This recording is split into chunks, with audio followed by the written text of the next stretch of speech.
మౌని అమావాస్య ఎంతో పవిత్రమైన విశేషమైన రోజు. అతీంద్రియ శక్తులుండే ఈ రోజు ఆ చెట్టును తాకితే చాలు రాజయోగం పడుతుంది. నరదృష్టి, నరపీడ, నరఘోష తొలగిపోతాయి. ఆర్థిక సమస్యలు తొలగి మీరు పట్టిందల్లా బంగారమే అవుతుంది. మరి ఎంతో విశేషమైన ఈ మౌని అమావాస్య రోజు ఏ చెట్టును తాకితే రాజయోగం పడుతుందో ఇప్పుడు ఈ వీడియోలో తెలుసుకుందాం. మరి లక్ష్మీదేవి దయ, అనుగ్రహం మనపై ఉండాలి అంటే ఏం చెయ్యాలో ఇప్పుడు తెలుసుకుందాం. ఉదయం లేవగానే మనం మన కుడి అరచేతిని చూసుకోవాలి, లేదా గోవును చూడాలి, లేదా మన ముఖాన్ని మనం అద్దంలో చూసుకోవాలి. ఇలాంటి పనులు చేయడం వల్ల లక్ష్మీదేవి అనుగ్రహాన్ని పొందవచ్చు. అదేవిధంగా మనం తెల్లవారుజామున నిద్ర లేవగానే ముందుగా పెరటి వాకిలి లేదా వెనుక వాకిల్ని తెరిచిన తర్వాతనే ప్రధాన ద్వారం తెరవాలి. ఇలా చేయడం వల్ల పెరటి వాకుల నుండి జ్యేష్ఠాదేవి బయటకు పోయి ప్రధాన గుమ్మం ద్వారా లక్ష్మీదేవి ఇంట్లోకి ప్రవేశిస్తుంది. ఇలా చేశాక ఉదయం 6 గంటల్లోపు కల్లాపు చిమ్మి ఇంటి ముందు ముగ్గు పెట్టాలి. లక్ష్మీదేవిని ఆహ్వానించాలి. అదేవిధంగా మంగళవారం, శుక్రవారాలలో 5 ముఖాలతో కూడిన పంచముఖ దీపాన్ని వెలిగించాలి. ఇలా వెలిగిస్తే లక్ష్మీదేవి అనుగ్రహం మనకు కలుగుతుంది.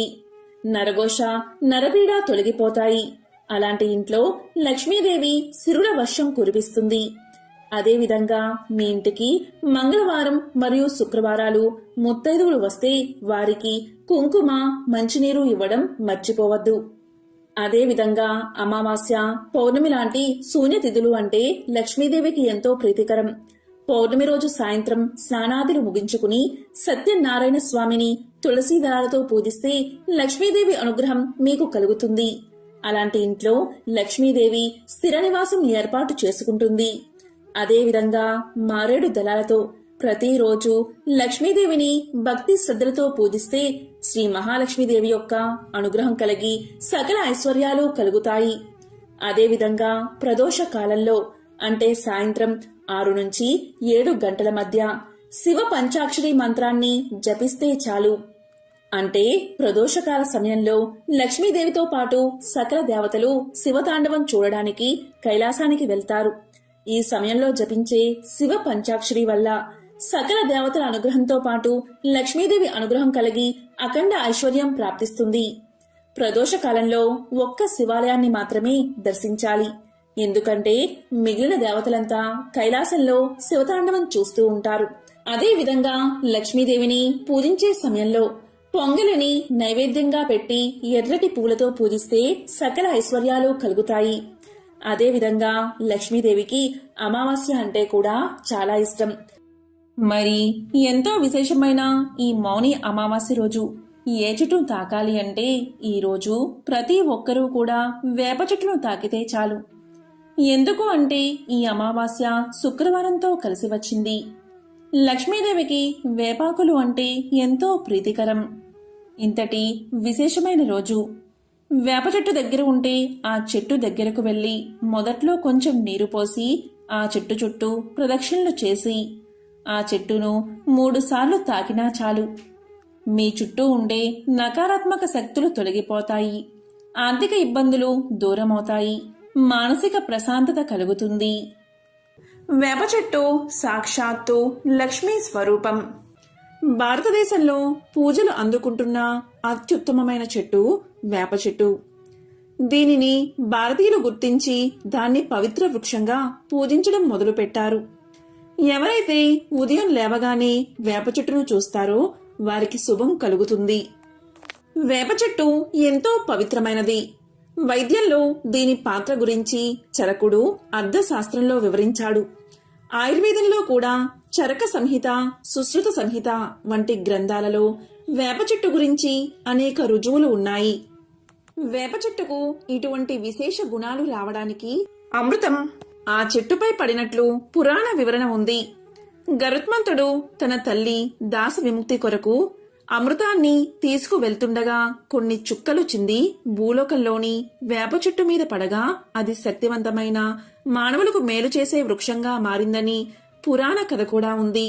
అదేవిధంగా దేవతల వైద్యుడైన ధన్వంతరి ప్రతిరూపమే వేప చెట్టు అంటారు. భూలోకంలో వేప చెట్టు నాటి పోషించిన వారికి స్వర్గలోకం ప్రాప్తిస్తుంది. అంతేకాదు, వరుసగా 3 వేప చెట్లు పెంచి పోషిస్తే సూర్యలోకం ప్రాప్తిస్తుంది అనే నమ్మకం కూడా ఉంది. రాక్షసులు సూర్యుణ్ణి వేటాడుతున్నప్పుడు సూర్యదేవుడికి ఆశ్రయాన్ని ఈ చెట్టే ఇచ్చింది కాబట్టి ఈ చెట్టును నాటితే సూర్యలోకానికి చేరుకుంటారు అనే నమ్మకం. ఒకసారి శివపార్వతులు ఏకాంతంగా ఉన్న సమయంలో అగ్నిదేవుడు అక్కడకు వచ్చాడట. దీంతో కోపగించిన పార్వతీదేవి మా ఏకాంతానికి భంగం కలిగించింది దేవతలే, కాబట్టి దేవతలంతా వృక్షాలుగా మారిపోండి అని శపించిందట. దీనితో దేవతలంతా వివిధ వృక్షాలుగా అవతరించారు. వారిలో శ్రీ మహావిష్ణువు రావి చెట్టుగా, ఆయన భార్య అయిన లక్ష్మీదేవి వేప చెట్టుగా మారారు. ఇది పురాణ కథ. అందుకే వేప చెట్టును లక్ష్మీదేవి స్వరూపమని భావిస్తారు. అందువల్లే లక్ష్మీ స్వరూపమైన వేప చెట్టును నాటి దానికి రావి చెట్టుకి వివాహం కూడా చేస్తారు. ఉత్తర భారతదేశంలో వేప చెట్టును నీమాలీదేవి అని పిలుస్తారు. అందుకే రావి చెట్టును పురుషుడిగా, వేప చెట్టును స్త్రీగా భావించి హిందువులు ఎక్కువగా పూజలు చేస్తారు, వివాహాలు చేస్తారు. ఇలా జంట వృక్షాలను పూజిస్తే దాంపత్య దోషాలు తొలగిపోతాయని, దాంపత్యం అన్యోన్యంగా ఉంటుందని శాస్త్రాలు కూడా చెప్తున్నాయి. ఎవరైతే వేప చెట్టును ముట్టుకుని నమస్కారం చేస్తారో అలాంటి వారికి లక్ష్మీదేవి అనుగ్రహం తప్పకుండా కలుగుతుంది. హిందూ సనాతన ధర్మంలో వేప వృక్షానికి ఉన్న ప్రాధాన్యత అత్యంత విశేషమైనది. ఎవరైతే పగటిపూట వేప చెట్టు నీడలో విశ్రమిస్తారో అలాంటి వారు ఆరోగ్యవంతులుగా ఎక్కువ కాలం జీవిస్తారని ప్రాచీన ఆయుర్వేద గ్రంథంలో చరకుడు తెలియచేశాడు. వేప చెట్టు గొప్పతనం గురించి వివరించే ఒక కథ ఇప్పుడు తెలుసుకుందాం. పూర్వం మలయాళ దేశంలో జామరిన్ అనే రాజు ఉండేవాడు. ఆయన ఒకసారి తన రాజ్యమంతటా చింత చెట్టు నాటించడానికి ఆ పనికి తన మంత్రిని ఉపయోగించాడు. ఆ రాజ్యంలో నంబియార్ అనే గొప్ప వైద్యుడు ఉండేవాడు. మూలికా వైద్యంలో నంబియార్కు పెట్టింది పేరు. ఆ కాలంలో ఢిల్లీ పాదుషా దగ్గర ఉండే అరబ్బీ హకీం ప్రకృతి వైద్యంలో అద్భుత ప్రజ్ఞ కలవాడు. నంబియార్ కూడా దాదాపు ఆయనతో సమానమైన వైద్యుడని ప్రజలు చెప్పుకునేవారు. రాజు దేశమంతటా చింత చెట్లు నాటిస్తున్నాడని తెలియగానే నంబియార్ రాజు దగ్గరకు వెళ్లి ఇలా పలికాడు: రాజా, చింత చెట్లు నాటించవద్దు. అవి ప్రస్తుతం చాలానే ఉన్నాయి కదా. వేప చెట్లు నాటించండి. అలా చేస్తే ప్రజలు ఆరోగ్యంగా ఉంటారు, అంటువ్యాధులు దరిచేరవు అని తెలియచేశాడు. దానికి రాజు ఒప్పుకోక ఇలా అన్నాడు: చింత చెట్లు వల్ల అనేక ఉపయోగాలు ఉన్నాయి. చింతపండుకు మంచి గిరాకీ ఉంది. చింత చెట్టుతో చేసినవి శ్రేష్టమైనవి. చింత చిగురు, చింత పువ్వు ఎంతో రుచిగా ఉంటాయి. దారుల వెంట చింత చెట్లు నాటితే ఎవరి పోషణ అవసరం లేకుండానే అవి బ్రహ్మాండమైన చెట్లుగా పెరిగి ప్రయాణికులకు చల్లని నీడనిస్తాయి. వేప చెట్టు వల్ల ప్రయోజనం ఏమిటి అని రాజు అన్నాడు. ఈ మాటలకు నంబియార్ రాజుకు ఎదురు చెప్పకుండా వెనుతిరిగి వెళ్లిపోయాడు. అలా వెళ్తూ వెళ్తూ మంత్రి ఇంటికి చేరుకున్నాడు. మంత్రి నంబియార్కు స్వాగతం పలికాడు. అప్పుడు నంబియార్ మంత్రి వైపు చూస్తూ ఉండిపోయాడు. అప్పుడు మంత్రిగారు నవ్వుతూ, ఎందుకు మీరు అలా నన్ను పరీక్షగా చూస్తున్నారు? మీ దయవల్ల నా ఆరోగ్యానికి ఎటువంటి లోపం లేదు అన్నాడు. దానికి నంబియార్ గంభీరంగా, ఇప్పుడేమీ లోపం లేదు, కానీ 6 మాసాలలో మీకు భయంకరమైన జబ్బు చెయ్యబోతుంది. సకాలంలో దానికి తగిన చికిత్స చెయ్యాలి, లేకపోతే చాలా ప్రమాదం అన్నాడు. నంబియార్ మాటలకు మంత్రి కంగారు పడి, అయితే తక్షణమే వైద్యాన్ని ప్రారంభించండి అన్నాడు. దానికి నంబియార్ ఇలా పలికాడు: ఈ వ్యాధి వైద్యానికి లొంగేది కాదు. మీరు వెంటనే బయలుదేరి ఢిల్లీలో పాదుషా దగ్గర ఉండే హకీంని చూడడం మంచిది అన్నాడు. దానికి మంత్రి ఇలా అన్నాడు: అంత దూరం ఏదో విధంగా కష్టపడి వెళ్తే మాత్రం ఆయన నన్ను సరిగ్గా చూస్తాడా అన్నాడు. దానికి నంబియార్ ఇలా అన్నాడు: హకీం గారికి అటువంటి తేడాలేమీ లేవు. ఆయన ఎంత పేదవాడు వచ్చినా, ధనవంతుడు వచ్చినా ఒకేలా ఆదరిస్తాడు. మీరు వెంటనే బయలుదేరడం మంచిది అన్నాడు. వ్యాధి విషయంలో నంబియార్ చెప్పిన మాటలకు తిరుగులేదు కాబట్టి మంత్రి సెలవు తీసుకుని ఢిల్లీకి ప్రయాణమయ్యాడు. ఆయన బయలుదేరే సమయంలో నంబియార్ ఒక సలహా ఇచ్చాడు. మీరు దారిలో ప్రయాణం చేసే సమయంలో చింత చెట్టు నీడలోనే విశ్రమించండి. చింత చెట్టు తోపుల్లోనే పడుకోండి. చింత చెట్టు పుల్లతోనే దంతాలు తోముకోండి. మీ వంట చింత చెట్టు కట్టెలతోనే చేయించుకోండి అన్నాడు. ఇక మంత్రి నంబ్యార్ ఇచ్చిన సలహాను అక్షరాలా పాటిస్తూ తన సపరివారంగా ఢిల్లీకి ప్రయాణమయ్యాడు. ఇంకా ఢిల్లీకి చేరే లోపలే ఆయన ఆరోగ్యం పాడవడం ప్రారంభమైంది. బలహీనత ఏర్పడింది. శరీరం చిక్కి పాలిపోసాగింది. ఆహా, నంబియార్ ఎంత తెలివైన వైద్యుడు! ఈ రోజు వచ్చిన అనారోగ్యాన్ని ఆ రోజే పసిగట్టాడు అనుకుంటూ మంత్రి అత్యంత అనారోగ్య పరిస్థితుల్లో ఢిల్లీకి చేరుకున్నాడు. ఆయనకు హకీం గారి దర్శనం చాలా సులువుగా లభించింది. మంత్రి చెప్పిందంతా విని హకీం ఈ విధంగా అనుకున్నాడు. చింత చెట్ల వల్ల ప్రయోజనం లేదనే విషయాన్ని రుజువు చేయడానికి నంబియార్ మంత్రిని తన వద్దకు పంపించాడని ఊహించాడు. ఇక మంత్రితో హకీం ఇలా అన్నాడు. మీ వ్యాధి గొప్పదే, కానీ చికిత్స చాలా సులువైనది అని పలకగానే మంత్రి అదేమిటో సెలవియ్యండి అన్నాడు. వెంటనే హకీం ఇలా చెప్పాడు. మీరు వెంటనే బయలుదేరి మీ దేశానికి వెళ్ళిపోండి. వెళ్లేటప్పుడు వేప చెట్ల నీడలోనే విశ్రమించండి. వేప చెట్ల మండలంతో ఇసురుకోండి. వేప చెట్ల పుల్లతోనే దంతాలు తోముకోండి. వేప చెట్ల పుల్లతోనే వంటలు చేసుకోండి. ఇంతకంటే మీ వ్యాధికి మరొక చికిత్స అవసరం లేదు.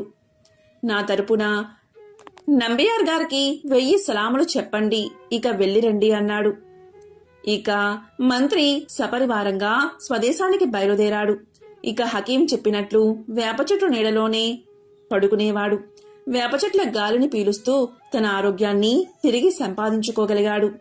ఇక మంత్రి స్వదేశానికి చేరేసరికి పూర్వం కన్నా రెట్టింపు బలము, కళ ఆయనలో కనబడ్డాయి. మంత్రి ఇల్లు చేరగానే నంబియార్ ఆయన్ని చూడ్డానికి వచ్చాడు. అప్పుడు మంత్రి తన అనుభవాన్ని నంబియార్తో చెప్పాడు. దానికి నంబియార్, తక్షణమే రాజుగారి వద్దకు వెళ్దాం. మీ అనుభవాల గురించి మనం తక్షణమే రాజుగారికి విన్నవిద్దామన్నాడు. ఇక ఇద్దరూ కలిసి రాజు దగ్గరకు వెళ్లారు. రాజు మంత్రి అనుభవాలు విని ఆశ్చర్యపోయాడు. ఇంతలో నంబియార్ ఇలా అన్నాడు. ఇందులో నా తప్పు చాలా ఉన్నందుకు మీ ఇద్దరూ నన్ను మన్నించాలి. మంత్రిగారికి ఏ జబ్బు లేకుండానే నేను ఆయన్ని ఢిల్లీ ప్రయాణం చేయించాను. చింత చెట్టు కన్నా వేప చెట్టు మంచిది అని నిరూపించడమే నా ఉద్దేశం అని నంబియార్ వేప చెట్టు మహిమ గురించి రాజుకు మంత్రికి చెప్పాడు. రాజా, ఇప్పటికైనా ప్రజల మేలు కోరి చింత చెట్లు నాటడం మాని వేప చెట్లు నాటించండి అని వేడుకున్నాడు. అందుకు రాజు చింత చెట్ల కన్నా వేప చెట్ల మహిమ తెలుసుకుని దేశమంతటా వేప చెట్లు నాటించాడు. అందుకే వేప చెట్టును హెర్బల్ డాక్టర్ ఆఫ్ ఇండియా అని పిలుస్తారు. ఎందుకు అంటే వేప చెట్టు ఆకుల నుండి పూత వరకు అన్ని భాగాలు ఔషధాల్లో ఉపయోగిస్తారు. దాదాపు 400 సంవత్సరాల క్రితం నుండి ఆయుర్వేదంలో వాడుతున్నారు. వేప చెట్టును సర్వరోగ నివారణగా పిలుస్తారు. వేప చెట్టు గాలిలోని వైరల్ బ్యాక్టీరియాను నశింపచేసి మనకు ఆరోగ్యాన్ని పెంచుతుంది. మన తెలుగు సంవత్సరాది ఉగాది రోజు వేపపూత బెల్లంతో చేసిన ఉగాది పచ్చడి తినాలని శాసనాలు చెబుతున్నాయి. అంటే వేపపూత బెల్లం కలిపి తినడం వల్ల మనిషి శరీరం వజ్రంగా మారుతుంది. అంత ఆరోగ్యాన్ని మనకు ప్రసాదిస్తుంది. వేప పుల్లతో దంతాలు తోమితే సమస్త దంత సమస్యలు తొలగిపోతాయి. ఇలా దంతాలు తోమే సమయంలో ఆ ఆకుల రసం పొట్టలోకి వెళ్లడం వల్ల లోపల ఉన్న చెడు అంతా బయటకు పోతుంది. అంతర్గత అవయవాలు ఆరోగ్యంగా పనిచేస్తాయి. అంతేకాదు పళ్ళు తెల్లగా దృఢంగా మారతాయి. మీకు 100 సంవత్సరాలు వచ్చినా దంతాలు దృఢంగానే ఉంటాయి. అమ్మవారు సోకినప్పుడు వేపాకుల మీద పడుకోబెడితే నయమవుతుంది. వేప చెట్టు గాలిలోని కాలుష్యాన్ని నివారించి మనకు చక్కటి ఆరోగ్యాన్ని ఇస్తుంది. వేప చెట్టు సమీపంలో ఎవరైతే నివసిస్తారో అలాంటి వారికి ఎటువంటి వ్యాధులు దరిచేరవు. వారానికి ఒకసారి పరగడుపున 7 వేప చిగుళ్లు నూరి ఉండచేసి మింగి 1/4 కప్పు పెరుగు సేవిస్తే కడుపులో మరియు పేగుల్లోని వివిధ రకాల క్రిములు చనిపోతాయి. వేప చిగుళ్ళు పసుపు సమానంగా కలిపి లేపనం చేస్తే దురదలు దద్దుర్లు నయమవుతాయి. కాబట్టి వేప చెట్టు అంత గొప్పది అని పరిశోధనలు కూడా తెలియచేస్తున్నాయి.